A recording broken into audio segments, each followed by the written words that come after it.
ในตอนบ่ายของวันที่6พฤศจิกายน2025ที่กระทรวงการต่างประเทศได้จัดพิธีปิดฝึกอบรมเวียกงานกฎกาครั้งที่ 5โดยให้เกียรติเข้าร่วมเป็นประธานของทานพงษ์สวรรค์ศรีสุราษฎร์คณะประจำภาครองรัฐมนตรีกระทรวงการต่างประเทศ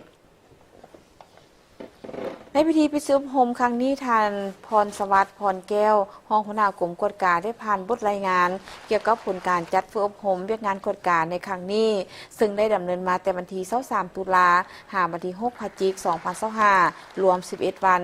ด้วยผลสำเร็จอันจบงาม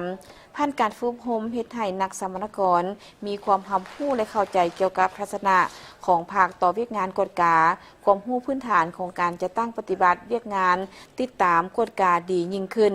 ซึ่งเป็นเวียกงานที่ต้องได้เฮ็ดเป็นปกติต่อเนื่องและการกฎกาเป็นเครื่องมือสำคัญเพื่อช่วยเตือนและแก้ไขปัญหาได้อย่างทันการ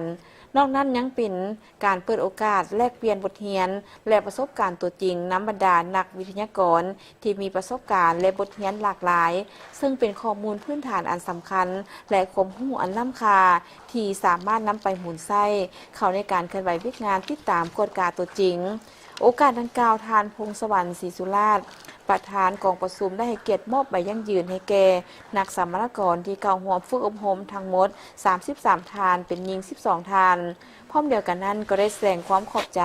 มายังคณะกฎการศูนย์กลางภาคองค์การกฎการแห่งรัฐและองค์การอัยการประชาชนสูงสุดที่ได้ให้การร่วมมือและอำนวยความสะดวกในการตอบสนองวิทยากรเอกสารบทเรียนและประกอบส่วนบำรุงก่อสร้างสมาชิกภาคพนักงานที่เฮ็ดเวียกงานกฎกาของบรรดาหน่วยภาคที่ขึ้นกับองค์คณะภาคกระทรวงการต่างประเทศให้มีความเข้มแข็ง